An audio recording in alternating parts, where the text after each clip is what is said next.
things I wanted to talk about is when you look at the New Yorker as it sits today, how long is the piece on Iraqi translators this week?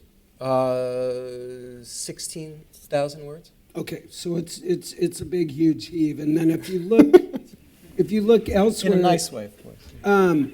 It's an epic story, Thank and worth every word of it. And these folks don't need me to tell them that. I mean, the reporting is there, but if you look elsewhere, it's mini media. It's 40 seconds on YouTube. It's TMZ with the block of text video that you can activate. Today I did a story for the Daily tomorrow about This American Life, Ira Glass's news show. And I thought, you know what, I'll send some digital audio along to all platforms all the time. And I sent a 3-minute 30, and this guy talks for a living on the radio, and he's going to have a TV show. And I'm like, oh, way too long. Like I sent War and Peace, 3 minutes long. And yet, here is the New Yorker, and we could say, well, that's anomalous. I don't How think many it's readers are there, Lou? A million? No, subscribers. It's 1 million subscribers. 4 million readers. Yeah, so Right. it's a pass around of 4. That's a lot of folks. I think it's a lot of folks, and I think the more we tell each other that everything has to be bite-sized, then the more we're going to have nothing but bite-sized. That there's an aspect of self-fulfilling prophecy as well as cultural demand. It's a very now the easy thing to say in an audience, and I've had this experience. The easy thing to say, especially from my chair or yours, is to demand quality and and the TV news should be an hour and all that kind of stuff. And we've heard these speeches in earnest for years and years.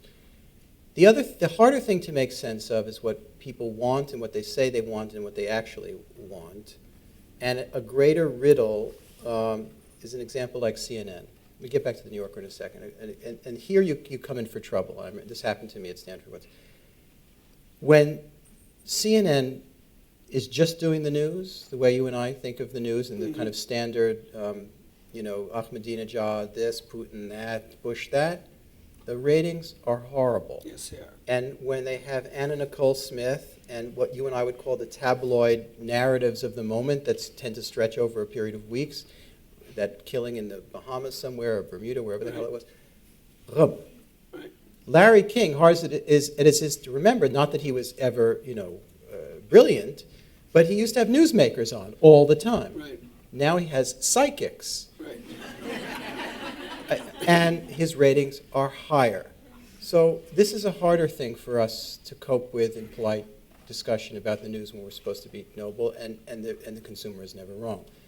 Now, as far as the New Yorker is concerned, I don't say it as a matter of PR. I know it to be true. I know there is a substantial audience that wants the best that we can do.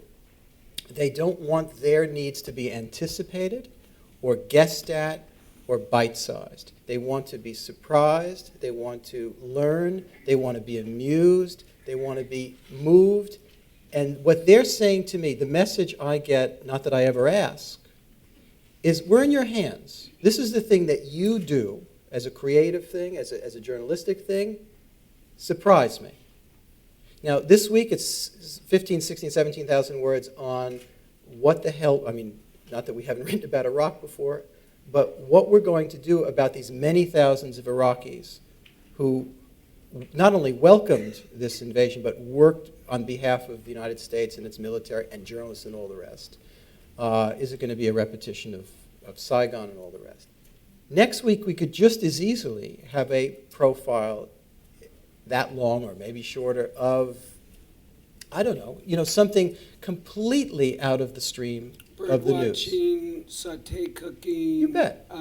Yeah, we have. In fact, we have a food piece at some length next week, as well as something on whatever. But We'll show a little. not going to tell tell us what it is. I'm not going to tell you. You work for the friggin' enemy. I don't forget it. I love the but New York Times. I there keep the New York is Times. there is an effort, and Lou and I were talking about this. But I just to finish the thought, the principle of the New Yorker, William Shawn, I never met in my life, and I only know it the way that, I know the magazine by reading it and by being around in that air. But his idea of the magazine, I totally share, which is what this magazine is an editor and then a collection of editors and a penumbra of artists, writers, etc., who are doing what they think is the best they can do and put together, and I hope, interesting combinations.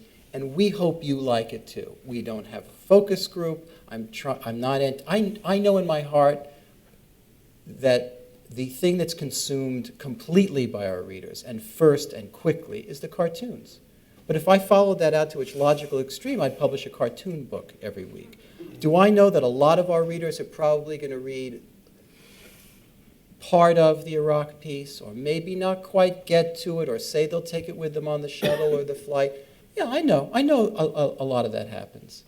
But I also know that these pieces, for those who read it, are capable of changing their lives a little bit, their plane of regard a little bit. Do I know that not every reader reads the poetry or even the fiction? Yeah. But those that do read it, they respond to deeply.